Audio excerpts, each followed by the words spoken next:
नमस्कार दोस्तों, स्वागत है आपका एक बार फिर से सुनील हालाखंड के व्यूज़ में। आज मैं बात करूंगा फिर से एक बार थोड़ी कोविड की तरफ। इसमें आज मैंने जो है समाचार पत्र उठाया, दैनिक भास्कर, जो कि प्रमुखतः मोदी विरोधी पत्र है, और इसमें जो संपादकीय प्रेस में जो कॉलमिस्ट आते हैं उनमें से राजदीप सरदेसाई और शेखर गुप्ता जैसे लोग आते हैं। और मैंने शेखर गुप्ता का जो आज इसके एडिटोरियल पेज पे आर्टिकल देखा, कॉलम देखा, उसमें उसकी हेडलाइन थी, कोविड के मामले में मोदी को आईना दिखाना चाहिए। और इसके बाद उनके जो हेडलाइन है कि जो देश टीके में अपने आप को सुपर पावर होने की बात कर रहा था वो ऑक्सीजन मैनेज नहीं कर पा रहा है। तो ये काफ़ी एक निराशावादी स्टेटमेंट है। और जैसा कि एक्सपेक्टेड था शेखर गुप्ता से, जो कि उन गिने चुने पत्रकारों में जिन्होंने कि डिजिटल मीडिया यानी इलेक्ट्रॉनिक मीडिया से अपने कैरियर की शुरुआत की थी। इस तरह के सारे पत्रकार एक एक करके अब जो मेन मीडिया से तो निकल गए हैं, जो टीवी चैनल्स हैं उनसे बाहर कर दिए गए हैं, बाहर हो गए हैं, और ये अपनी दुकानदारी खुद चलाते हैं। कोई अपना छोटा यूट्यूब चैनल चलाता है और इस तरह से दैनिक भास्कर जैसे समाचार पत्रों पे इनको स्पेस मिलती है तो वहाँ अपने लिबरल और लेफ्ट वामपंथी जो विचारधारा और मोदी या बीजेपी सरकार के बीच में जो अपना विश्वमन या गालियाँ देते हैं उसका इस्तेमाल करते हैं। खैर, मेरा आज इसमें शेखर गुप्ता को डिस्कस करने का कोई मुद्दा नहीं था। उन्होंने जैसा लिखा कि कोविड के मामले में मोदी को आईना दिखाना चाहिए, तो आईना दिखाने की जहाँ तक बात है तो कल डॉक्टर हर्षवर्धन ने पूर्व प्रधानमंत्री डॉक्टर मनमोहन सिंह को वास्तव में आईना दिखा दिया।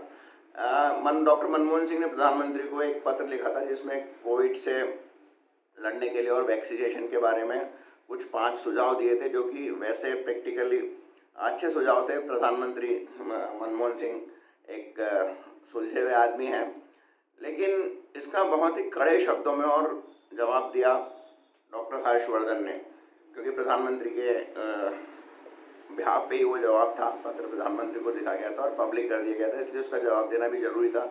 इसमें इसके कंटेंट्स के बारे में बहुत ज़्यादा बात नहीं करूँगा, लेकिन उन्होंने ज़रूर आईना दिखाया डॉक्टर मनमोहन सिंह को कि वो जो बातें करते हैं, जो वो सलाह दे रहे हैं सरकार को, वो पहले उन्हें अपनी पार्टी के नेताओं को देनी चाहिए, विशेषकर कुछ मुख्यमंत्रियों को देनी चाहिए और राहुल गांधी को देनी चाहिए, जिन्होंने कि सरकार की में कोविड की लड़ाई का हर स्टेप पे कहीं ना कहीं गतिरोध पैदा करने की कोशिश की। और एक विशेष मुख्यमंत्री का भी नाम लिया है जिसने तो कोविड वैक्सीन को अपने प्रदेश में लगवाने से ही मतलब मना कर दिया था। इसी तरह सारा रवैया ये विपक्ष का रहा है।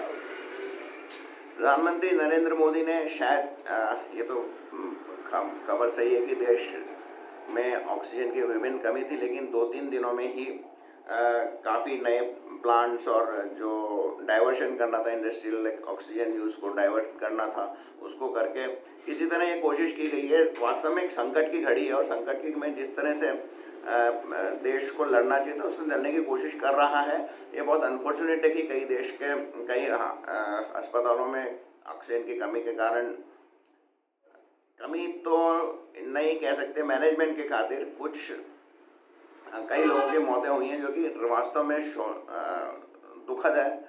और आज की तारीख में कोविड वास्तव में महामारी ले रखा है और देश का इंफ्रास्ट्रक्चर इसके आगे घुटने टेक चुका है, लेकिन फिर भी सरकार कोशिश कर रही है। और मैं ये भी कहूँगा कि जो कांग्रेस की सरकारें हैं और या विशेष अपोजिशन की सरकारें हैं, वो भी प्रयत्न जरूर कर रही हैं। और जिस तरह से हमने फर्स्ट दौर में निकल आए हैं बाहर इससे, उस समय मई के फर्स्ट वीक तक आशा करते हैं कि सब कुछ ठीक हो जाएगा। और वैक्सीनेशन प्रोग्राम का भी देश में भी विशेष एक अमाउंट सेंक्शन किया है सीरम इंस्टीट्यूट ऑफ इंडिया को 3000 करोड़ रुपए से, ताकि वो अपनी क्षमता बढ़ा सके। और दूसरी जो इंस्टीट्यूट है उसको भी कुछ आर्थिक सहायता दी गई है, ताकि उससे भी टीके का प्रोडक्शन बढ़ जाए। और एक स्पुतनिक को भी उन्होंने देश में इमरजेंसी यूज़ के लिए दिया है। तो और इसके साथ में भी कुछ लोगों को खुद इंडिविजुअल लेवल पे भी या लेवल पे बाहर से दूसरे वैक्सीन मंगाकर वैक्सीनेशन करने की भी शायद मुझे ऐसा लगता है कि परमिशन दे दी गई है। तो ये इस संकट से हम उबर जाएंगे। हाँ, इसको कंपनी को देश को जान के रूप में काफ़ी कीमत चुकानी पड़ी, ये तो पक्की बात है। अब वापस आता हूँ मनमोहन सिंह के लिए। मनमोहन सिंह भी बीजेपी के लिए भी एक होली काऊ थे, क्योंकि डॉक्टर मनमोहन सिंह थे दुनिया के सबसे ज़्यादा पढ़े लिखे प्रधानमंत्री या राजनीतिज्ञ थे, और उनका बायोडाटा जब 2004 में वो प्रधानमंत्री बने थे तो उस समय ईमेल का ज़माना था, व्हाट्सअप या फेसबुक नहीं थी, तो इसको काफ़ी सर्कुलेट किया गया था कि ये देश का दुनिया का सबसे अच्छा बायोडाटा है किसी प्रधानमंत्री के लिए। तो वो होली काऊ थे, और बीजेपी के लोग भी इनके इन प्रकार उनको आलोचना करने से बचते थे या उनका को क्रिटिसाइज नहीं करते थे, क्योंकि वो वास्तव में कोई एक राजनीतिज्ञ नहीं थे, बेसिकली एक मुनीम थे, कांग्रेस गांधी परिवार के मुनीम थे जो कि सरकार चला रहे थे। तो इसलिए उनके बुद्धिमत्ता और उनके स्टेचर को देख के बीजेपी वाले कहीं उनकी क्रिटिसाइज नहीं करते थे। लेकिन आज या कल के जो डॉक्टर हर्षवर्धन के पत्र के बाद वो बंधन भी बीजेपी ने तोड़ दिया।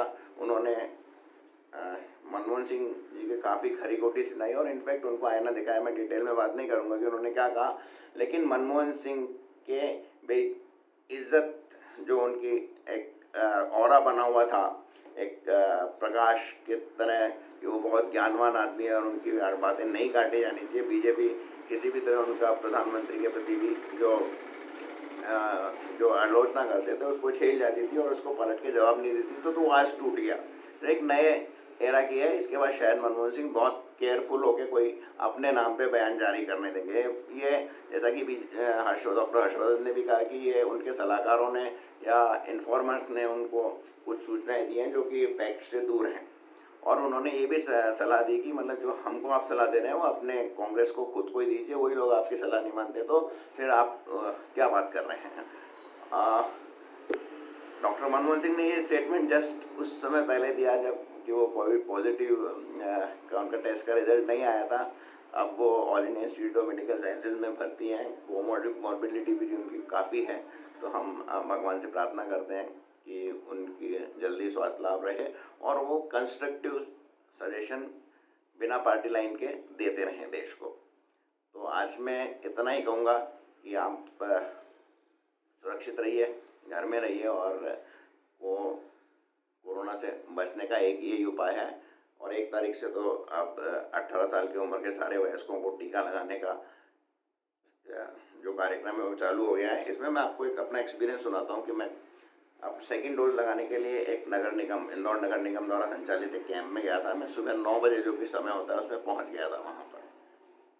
वहाँ पर पहुँचने के बाद मेरा अच्छे से स्वागत किया गया और मुझे कूलर चला के बैठने की सुविधा प्रदान की गई, और उन्होंने मुझे कहा कि आप थोड़ा इंतज़ार कीजिए। तो मैं समझा कि हो सकता है कि वैक्सीन इनके पास नहीं आया हो, वैक्सीन की शॉर्टेजेस की खबरें तब काफ़ी फैला दी गई थी, विशेषकर डॉक्टर मनमोहन सिंह की पार्टी वालों ने। तो मैं काफ़ी डर भी गया था, एक बार सहम गया था कि मैंने कहा ये क्या हुआ, मैं लेट हो गया लगता हूँ अपना सेकेंड डोज लगाने में। लेकिन बाद में जब मेरा पेशेंस टूट गया, करीब 15 मिनट बाद मैं उस ऑफिसर के पास गया कि भाई साहब कितनी देर लगेगी, तो उसने कहा बोला सर 5-6 आदमी आ जाने दीजिए, उसके बाद हम चालू कर देंगे। तो स्थिति ये देखिए कि लोग वैक्सीनेशन लेने के लिए ही नहीं जा रहे हैं, और दूसरी तरफ कांग्रेस चिल्ला के कह रही है कि हमारे पास वैक्सीन की शॉर्टेज है। तो ये भी एक मिथ है जो कांग्रेस के द्वारा फैलाया गया है, इससे भी आप बच के रहिए। देश में कोई शॉर्टेज नहीं है वैक्सीन की, और सरकार होने भी नहीं देगी। आपको केवल यही है कि जैसे ही आप एलिजिबल हो आप वैक्सीन लगाएं, और फिर आपके बैठे भीतर बैठे परमात्मा से प्रार्थना करें कि वो आपको इस संकट से बचाए। तो आज बस इतना ही। जयराम जी की आशा है मेरी, मैं एक बार फिर से आपको धन्यवाद देता हूँ कि आपने मुझे इतनी देर तक झेला, और फिर अंत में जय हिंद, जय भारत।